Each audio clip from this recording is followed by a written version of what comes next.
everyone, Larry Chen here. We are back in Las Vegas at Shelby American. Today I'm really excited because we have a new vehicle to show you folks, the Shelby Super Snake R. I'm really excited about it. Vince is going to walk us through it and also walk us through the process, walk us through some of the vehicles that are also in progress too. This is the new vehicle. This is your new baby. Yeah, Larry, I'm so glad you came by. This is kind of like the birth of the baby, so we have some things that we're going to change up a little bit. So this is a prototype? This is a prototype. This is number one. This is one I've been doing all the track testing, all that kind of stuff. We know exactly what we're putting out there, but as far as graphics and stuff, I'm still working on the graphics a little bit. I want to change some gradients, those kind of things. But the main feature of this versus the Super Snake that we had a chance to see before is the fact that it's a lot wider. It's a wide body. We're able to run, a couple different tires in the back. We can run a 345 or 335, depending on what you want to do. Magnesium wheels, the brake upgrades, redesigned the lower part of the car to where I wanted to give that look, the race look of a raised quarter panel, but I also wanted to tie in. You see 3 blades in the back right here. They actually tie in to what I'm using up in the front. You'll see a lot of carbon fiber on this car. So like the front vents for the fenders, those are all active vents. When we're designing a car, we want to keep all the styling the same, basically. I want everything to tie together when you look at it. So this is, I'm assuming, is not final because some of this stuff is 3D printed. Yeah, so this is 3D printed. So this is going to be a carbon fiber wing to come up here. I have another carbon fiber piece for the back. I listen to the guys when we do wide bodies. I listen to what they say. They're saying, hey, we're chipping paint. I don't like this. I don't like that. You see some of the fenders that are cut off flat. You look underneath that thing and there's no paint left. Just normal road debris. So what I wanted to do is I wanted to make this a lot better. So I incorporated basically a little mud flap on the back here, styled it in, brought it into the rear diffuser. This will be carbon also, to where we can still run the factory inner fender oil in it, so we don't have all the rock noise and everything like that coming up in it. And then it transitions into this piece here that bolts in, and it just kind of cleans everything up. There might be a little rubber on there. We've been at the track, so. So I have a question. How much wider is this versus stock? So about 3 inches wider on each side. So 6 inches total? 6 inches total. So then what else do you have to change for this to fit? I'm assuming, is this a bumper? So this is a factory bumper. So when I designed the quarter panels, I designed it to fit with the factory bumper. So I'll basically bring the bumper to where I'm happy with, get the rims set up, get the offset and everything like that, and then build it from both sides in, basically. So then the bumper does go out a little bit compared to factory then? Yeah, yeah. Okay. Yeah, it's got a twist in it. In the studio, I'm able to take the bumper, make everything, design the fender, get everything all done, ready to go, make sure all the lines right. I want to make sure that when you look at the back of the car, it's got a nice clean transition. See, it looks like a factory transition in the back. That's very exciting to us, to make sure that we have a factory transition, that a factory rear fascia will go right on the car. So it's easy to overlook it when you look at it from here. Mm-hmm. It's easy to look at it and say, oh, it's not that wide. But then we look at this one in progress. Yeah. And then it looks like a hovercraft because of how sunken in it is. This one. Look at this. I can't even see. I can't even see the wheel or tire at all. This one just came out of the paint shop, so you'll be able to see the lines a little better and everything like that. The neat thing about it is the rear bumpers and stuff. It's all the factory attachment, everything like that. So even though it's a wide body, everything just goes right together like it's supposed to. But anyway, everything is to where nothing's under bind or anything like that. Even on the stock Mustangs, there's always a little bit of a fitment issue. We try to control that as much as we can. And the nice thing about it is, even down below, is we've tucked it in enough to where you can run a factory style. That's the same diffuser that I'm running on the Super Snakes. It's carbon fiber, exactly the same one. Exactly. Okay. And then to do the transition, that's why I did the little flare in the back, and then we transition into the rear diffuser that we did. You see how much air we got. We're bringing air in everywhere out of here. So the rear diff cooler that's in this car now works very, very good, very functional. This is a something on the R that's not on the regular Super Snake, the diff cooler? Yeah, the R will have the diff cooler. Yes, So then, 4-inch Borla tip exhaust on it. What else is different from the Super Snake before this? Transmission. So we're actually building off of a Dark Horse. So we took a Dark Horse car and we're doing it to where, you know, Ford's put a lot of performance in the Dark Horse. And for us to take a regular GT and bring it up to that with the different transmission, you know, all those kind of things, we wanted to go ahead and start from there. So when you start from there, then you add on to, you can actually make a really, really nice car. So this is actually a coilover car. We wanted to get something that's over and above. I want a car that just handles right out of the box. This thing here is a monster on the track. Now, when you do a coilover car, we have to use the factory shock mounts in the back, basically. Very weak point in the car. You just put, you can put them on there. After a while, it's going to fatigue. So the roll bar that we put in here actually has a crossbar that goes underneath that ties both of the inner fender wells together. And actually, the coilover shock itself bolts through all the way into the roll bar. So it's kind of a neat thing. So this has got a box in there because that's some of my instrument stuff. So then this is how all of them are going to come? Yes, yeah, they come rear seat delete with the crossbar, because if I'm gonna, you know, if we're gonna give you a coilover car, we got to give you a coilover car that's going to last. I got to give you something that's over and above what's out there. And one of the weak links was in the back is basically where they bolt in. And then this is also set up if you choose to run harnesses on the track, you can do that off this yes, bar. Yeah, it's a harness bar. Yep.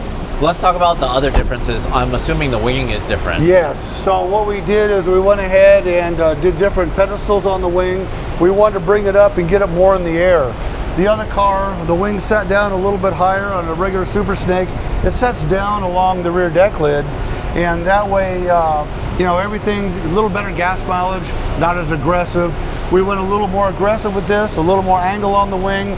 It is adjustable. You can add more to it for a short track. Another thing we did, rear ducktail that we designed, we actually made out of carbon fiber this time.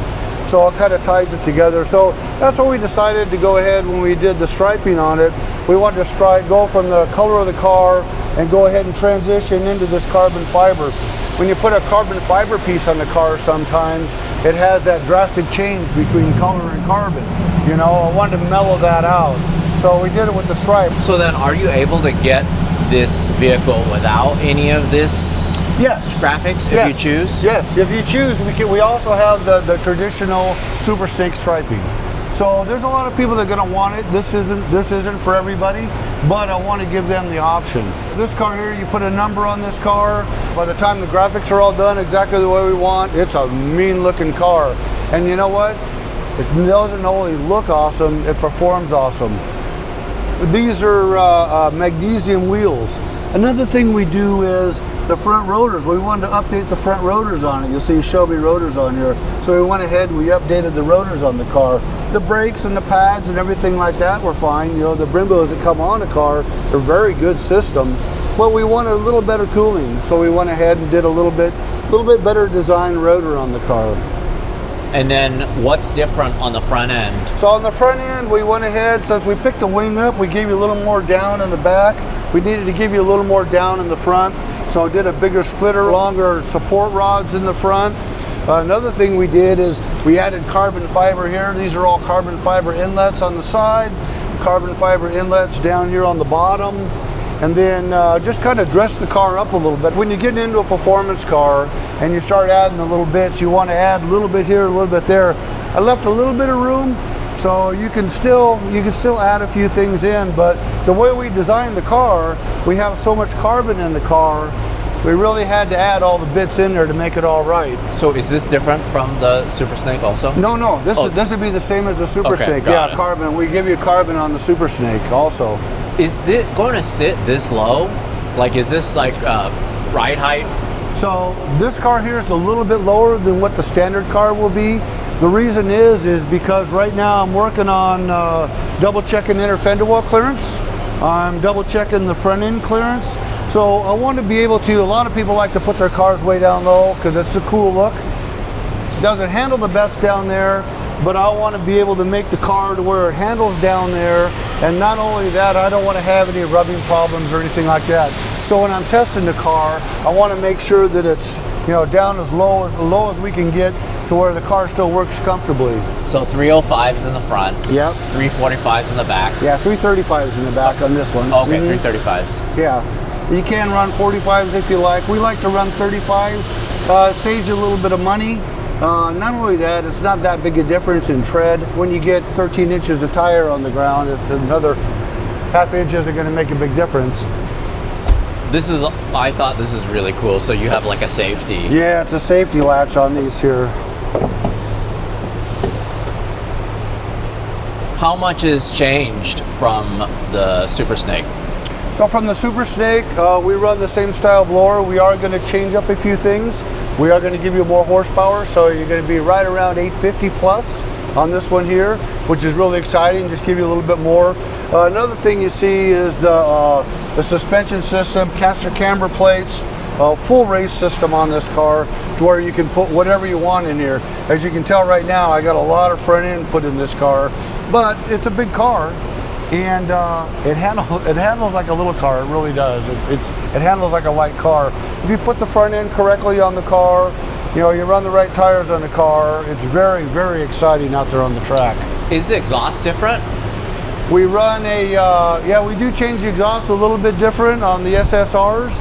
The reason we do that, it's a little bit louder, a little more track tuned is what it is.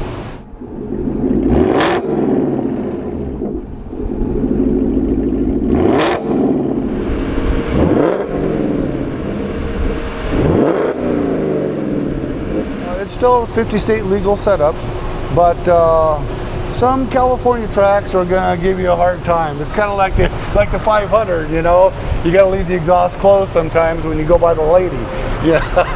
But the car itself, we tried to basically take the Super Snake and do what a normal person would do to make it a race car, basically. So we want to give you a track car, we want to give you the suspension, we want to give you the handling, you know, the bigger wheels and tires and all that stuff. We don't want it to be over the top. We want it to look like a factory car, basically. I want you to be able to drive this thing every day if you want, but I want you to be able to go to the track and be that guy. Me and Gary were the test drivers for the company, and it's one of those things to where, you know, you can really upset people because we have so many hours in these Mustangs. We know what they do. We go out to some of the big tracks and some of these big boys with a lot of money in their cars. We'll go out there and they're having to look at the back of a Mustang. It's just one of those things where it's exciting for us. We always strive to be better. I want to give you a little bit more every time. It's basically your ultimate version of the S650. Yes. Mm-hmm. Yes. So let's just talk about numbers real quick. How many do you think you're going to build? So right now, the first year, I'm only going to build 100 of them. Yeah, SSRs, there's only 100, so they're going to go quick. Some of our bigger buyers have already heard that there's something coming out, so the list is shortened up really quick. So it's just one of those things. It's going to be a car that, you know, it's a very collectible car because we're going to do short runs. We'll actually do 100 the year after. So what we have a plan for right now is 2 years, 100 cars each per year. And then what does it start at, or what's the cap of how much it potentially could be with everything? Or is there only one version? There's only one version. Yeah, the only thing that really changes on the car is the stripe. The car comes as the car is. So it's a production style car. It's the same thing as us building our regular Super Snake. You get the change of colors of everything like that. But this car here is already built track purpose. We go over and above and we try to do all the little things that aren't done just to where when you get this car, there's potential to do more. You got a car that already handles awesome, you know what I mean? And I want to show you that the parts that we put on the car are all specifically done for a reason. We don't go to the catalog, open the door and say, you know, well, we want this, this, this, and this. No, we're going, okay, we have this. Now what's going to complement that? Is that going to hurt this? So we really sit down and put everything together, and then we do track testing. So we'll do hours and hours on the track to make sure, you know, with the first time I took this car out.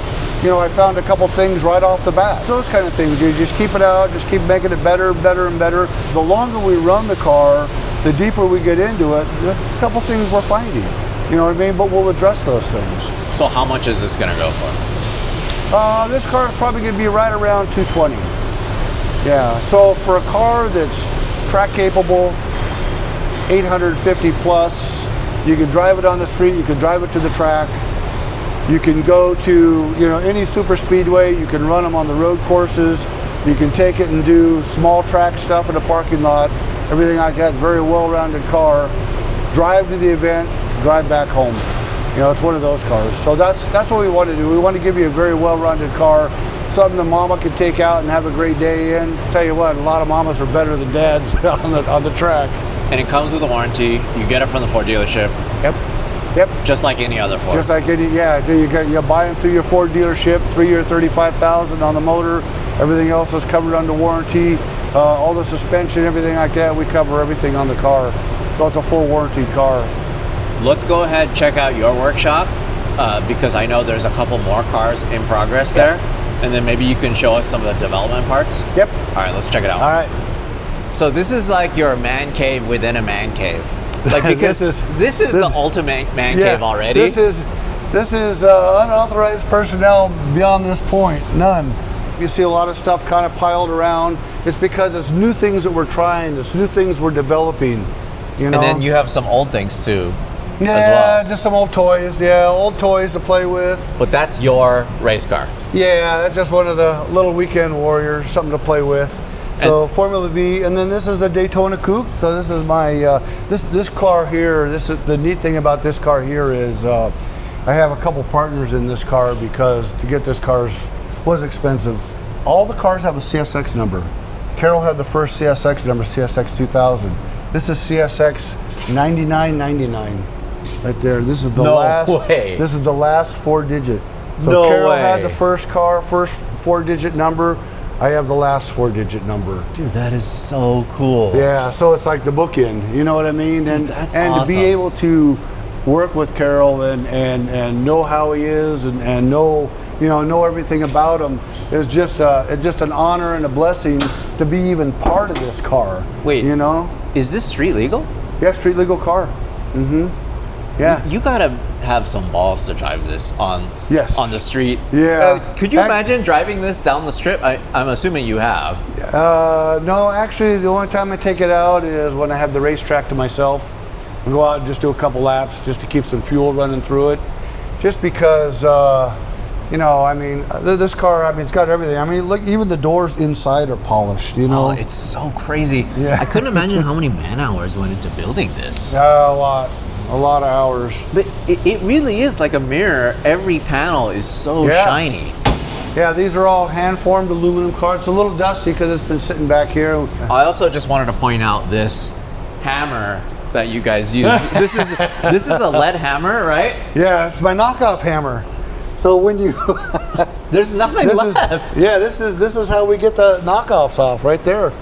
I see that you've used it quite a bit. I mean, look how much lead is left. Had it for a few years. There's well over 20 years of beating on Cobras with this one. That is amazing. Oh yeah. So I understand you have a couple prototypes parts here, or a couple new parts that we can see that's off the new car. Yeah, the parts that are on the cars, like the red car out there, that's a fiberglass fender. So this, where we are right now inside here, this is my studio. I'll do it in foam, or I'll do it in clay, depending on what it is.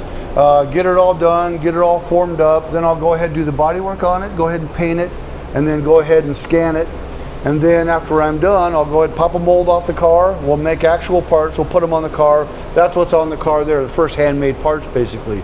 Now when the handmade parts are done, everything works good at the track, I got clearance, I'm happy with everything, then I'll go ahead and scan it, we'll give it to our digital guys, and they'll go ahead and we'll digitize it, and then we'll go ahead and we'll make it out of metal. So this is actually the brand new first article metal quarter panels for the brand new car. See, this is the thing that separates Shelby from...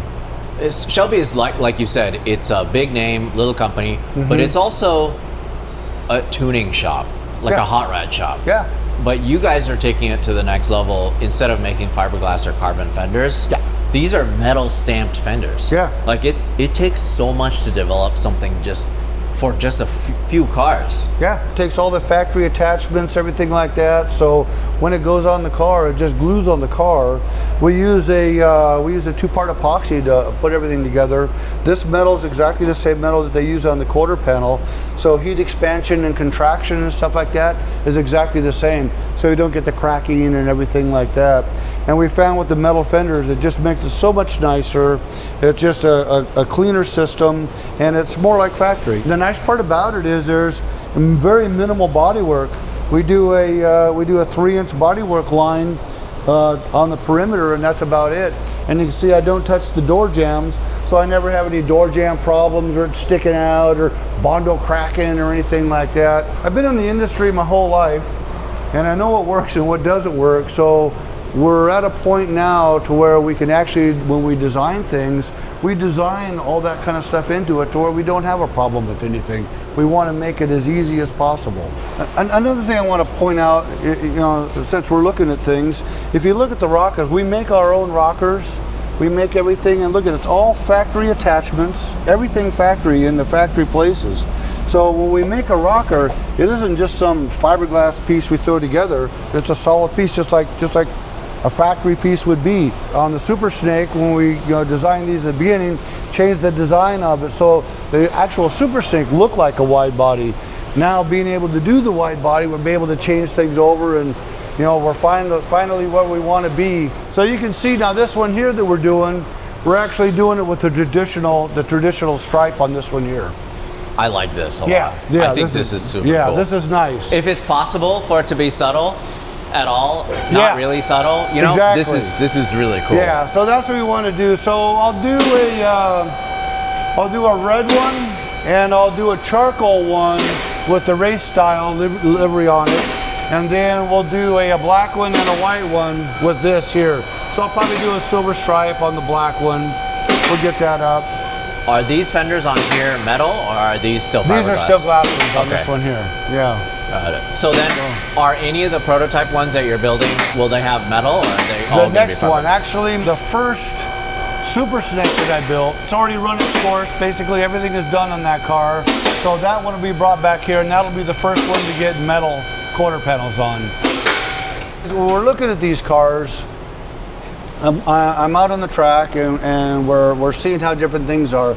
You can see we use a Ride Tech system in here, and then we use a Willwood rotor on here with a Brembo brake, but Willwood was actually able to come up with the rotor that we wanted, so a great company to work with. So another thing I found is the way that they first designed the bottom of this car, they were bringing air underneath it, leaving it kind of flat underneath, which was cool.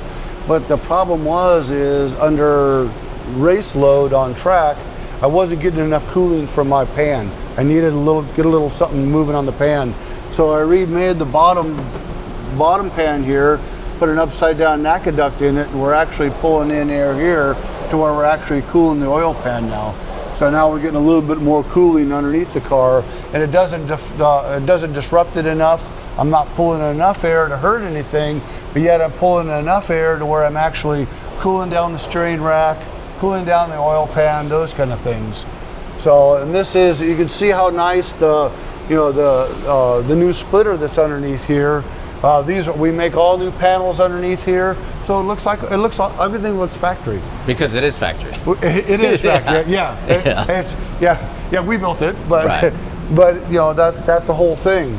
So Borla exhaust system, aluminum drive shaft. Where does the Borla start? Right here. The Borla starts right here. Okay. Yeah. This is still. Yeah, this is still factory. So I can't touch the factory caps. Yeah. So I start everything from a cap back system basically. That way we're 50 state legal. Now, you also notice that we've actually tied the rear cage together on the car. Oh. Got rid of all the bushings and done bearings on everything all the way through on the car. And on the front suspension also. We're doing all the stuff that if you had a track car and you want to build it very sturdy, that's what we're doing. So are the axles upgraded too? 1,000 horsepower axles. Yeah, 1,000 horsepower axles. We actually tie in the third member to tighten the third member up. Just make sure we don't have any, extra torque on the drive shaft or anything like that. Bigger sway bar. Right tech sway bars, front and back. And then this is the diff cooler. Yeah, so this is the diff cooler, directing the air out to come in here. And like I say, you can see here, to where when the air comes through on this here, we're really making that rear diff cooler work, evacuating all the air out from underneath. So I noticed this is branded, but it's made by Borla. Does this mean they don't sell this separately?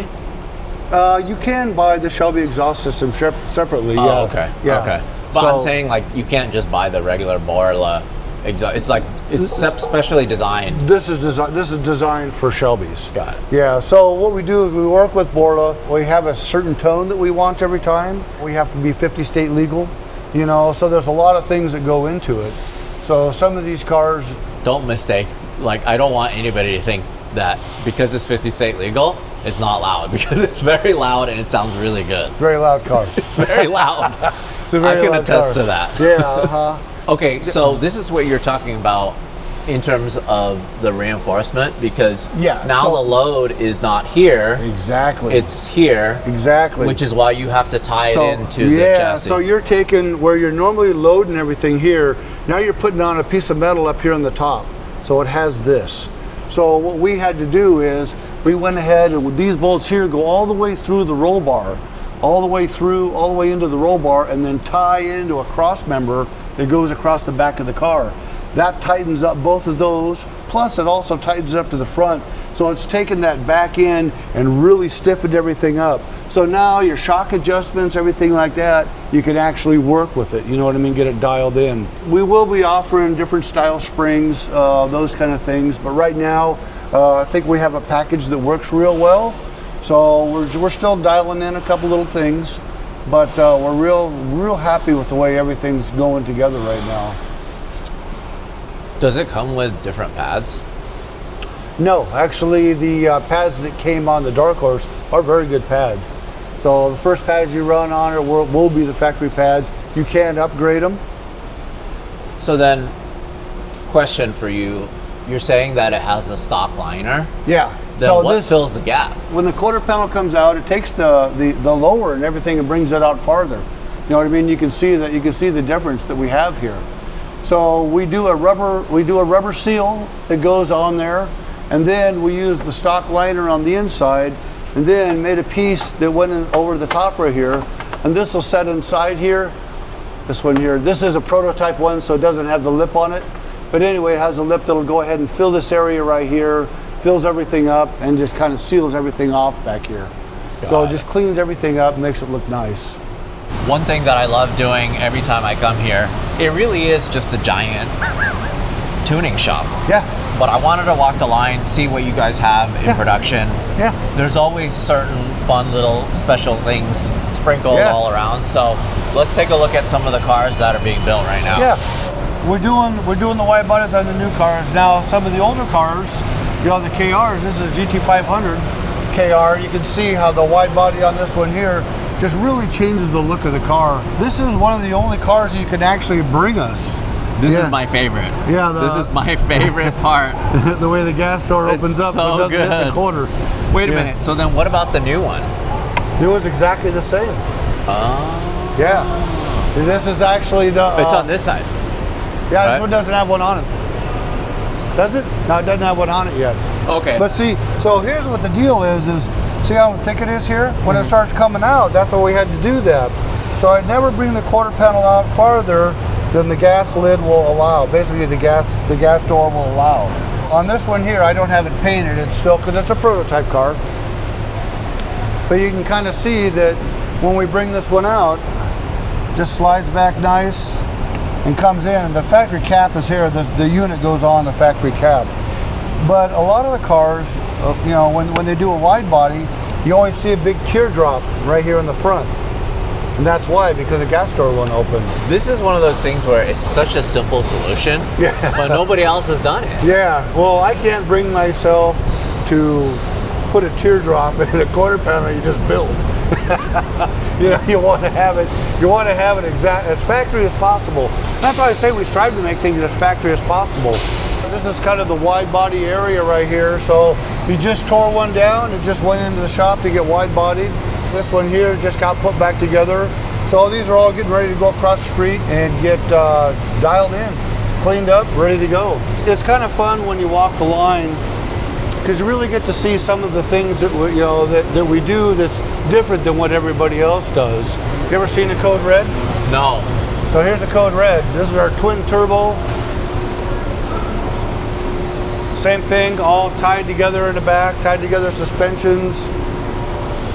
Two nice turbos, one tucked underneath each side.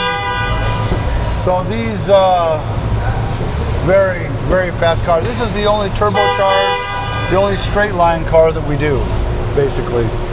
But we'll walk over here and we'll kind of see. You can see how far the boys tear the cars down.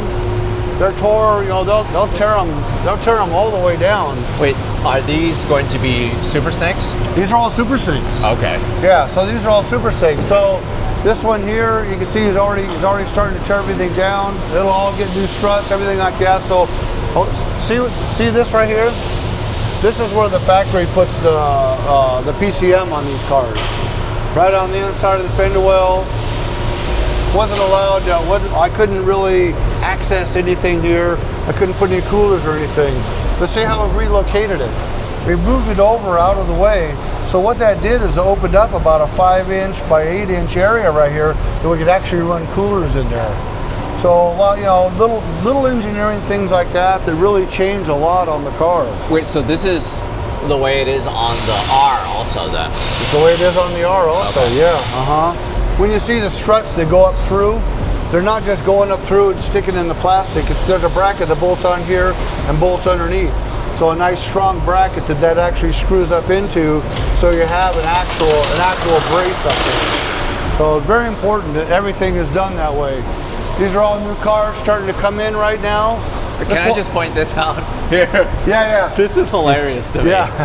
Pallet of intake manifolds. It's Monday, and we've already got 2 pallets full of intake manifolds ready to go. So this, by the end of the week, it'll be up to here. So what happens to them? They get sold? Yeah, I have people that buy them. I have different companies that buy that stuff. We got a hood, fenders, front fascia, rear deck lid parts. We have rear diffusers. We have exhaust systems. Exhaust systems are funny because I just pile them up and put them outside there on the street, and about 4 hours they're usually gone. They go like, wow, look at Shelby exhaust systems. Well, they're not really Shelby exhaust systems, but they did come from Shelby. Right. But anyway, I want to show you on this car over here. And this is the same way that we're doing on the SSR. We're able to open these up. I don't have the inner fender well in, but you see how much room I have now?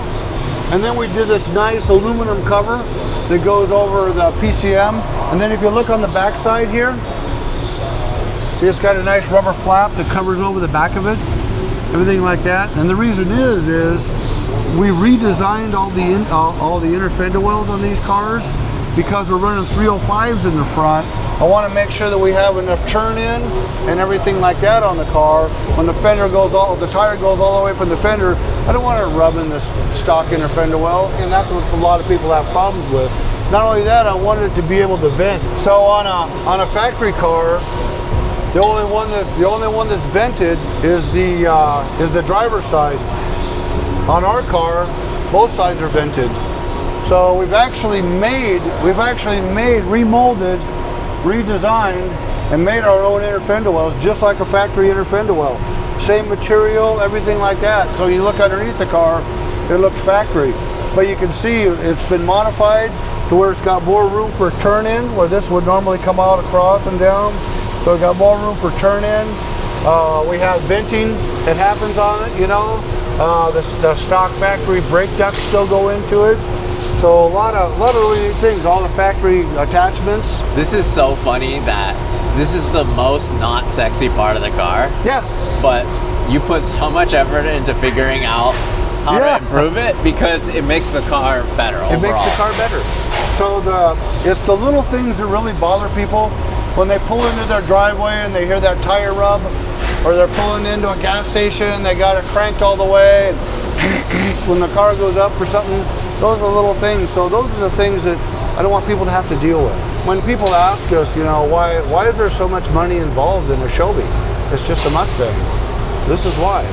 It's things like this. It's things like relocating the PCM, making our own water bottles. You know what I mean, for the washer system. Changing it to where we got carbon fiber fenders, so they're extra lightweight because we're putting a supercharger on there. We're trying to get as much weight off the car as we can. We run aluminum hoods, carbon fenders. We're not taking it all out. It's not equal, no, but it's a lot better than if we ran a steel fender and a steel hood. We try our hardest to make it better and better. You know, every car has studs. You know what I mean? How many manufacturers automatically put ARP studs on their wheels? And you know what started this? This is one, like, I didn't even know you guys had this. Yeah. On every single car comes out of our place with ARP studs. And we run the long studs because we were doing testing at the track, at the drag strip one night, and me and Gary were there, and I was running a Super Snake, and he was running a 500. He was behind me. I got up to the line. We had a good setup. Everything was just working perfect. Dumped the clutch, and I watched my right rear tire go through the lights, you know? It's because it sheared the stock ones right off. Too much power. Too much power. Yeah. So I'm going like, if this happens to me, it's going to happen to somebody else. Why put people through this? So I went ahead, and every single car we do that on, every car. So there's a lot of things like that. Another thing we found is back in 2015. We would pull off the track. We'd be doing testing days, and we're out on the track for 6 hours. You know, we'd come in with fuel, we're back out again. We'd stop to get fuel, and I hear this dink, and I hear metal hit the ground. What the heck was that? I get out and I look, and one of my lug nuts was laying on the ground.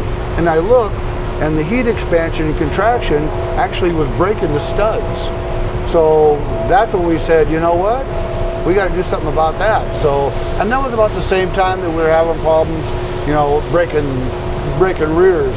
So that's when we made the decision that every single car that goes out of here is going to have long studs on it. I don't want to use a short bolt because they come loose after a while on a track. Expansion, contraction, A short amount of thread is you can have a problem with. A long amount of thread, we don't have that problem. So then, does that mean you guys use different lug nuts too? Yeah, we use an open-ended lug nut. Some people don't like them. We explain to them that it's a safety reason. So I want you to be safe. I want you to have this car forever.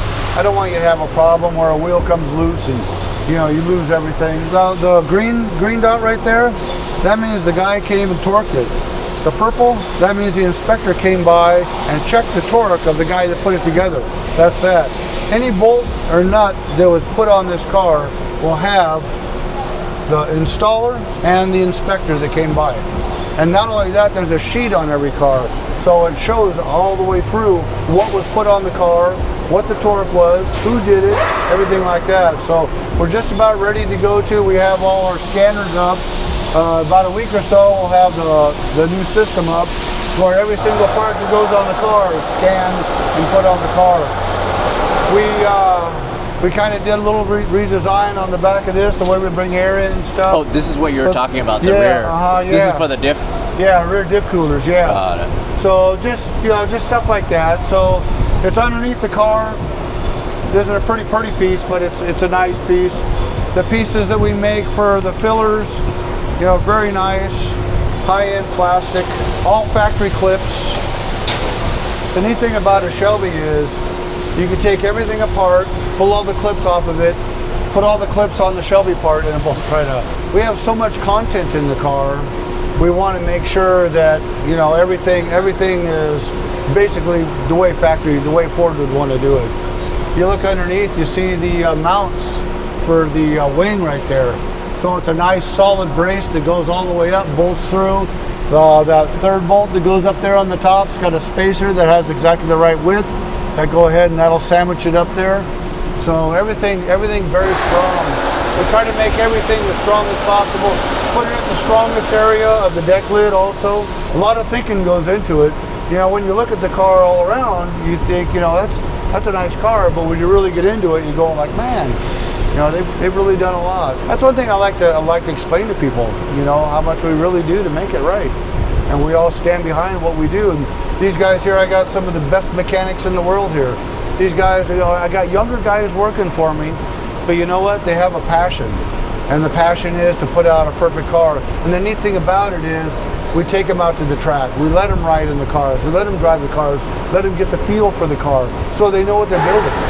You know, I mean, you could bolt something like this together all day long and never know what it does. You know, but you go out to the track for a day and you go out there and you know, me or Gary or someone, you know, one of us will put it through its paces, and you got that guy with you. He comes back to the shop the next day with a whole different outlook of what he's building. And then when he's looking at his suspension pieces and he's thinking about when he's building the brakes and how everything goes together and make sure that all the brackets are correct, everything's at the right angle and everything, now he knows why we go through that and do all that. This is something that's really interesting, and I feel like we get a lot of this in the comments. A lot of people say, hey, I could have just built it with that same amount of money or less. Yeah. My thing is, good luck. Yeah. I've built so many cars. I know how much things cost in terms of labor, in terms of research and development. And some things, I don't even know how. I don't even know where you would begin to design an inner fender liner to make the car better. So, I mean, I'm assuming you guys probably have the same outlook, right? Yeah. Good luck. If you can build it better, go ahead. Yeah. I mean, that's not to say people can't, right? If somebody, that was their sole purpose, if they had the budget and they had the stock Mustang and they wanted to build it up to be like a Shelby, good luck, you know? Just so you know, that inner fender well right there, that took probably about 4 engineers, a countless amount of people making the molds, everything like that, and then us designing at the beginning. So there's probably 30, 40 people involved in making that one piece. It's one thing to come up with an idea. It's another thing to pull a team together that can actually put something together that's over and above. And we do that. We have a great team, and that's what makes it awesome here.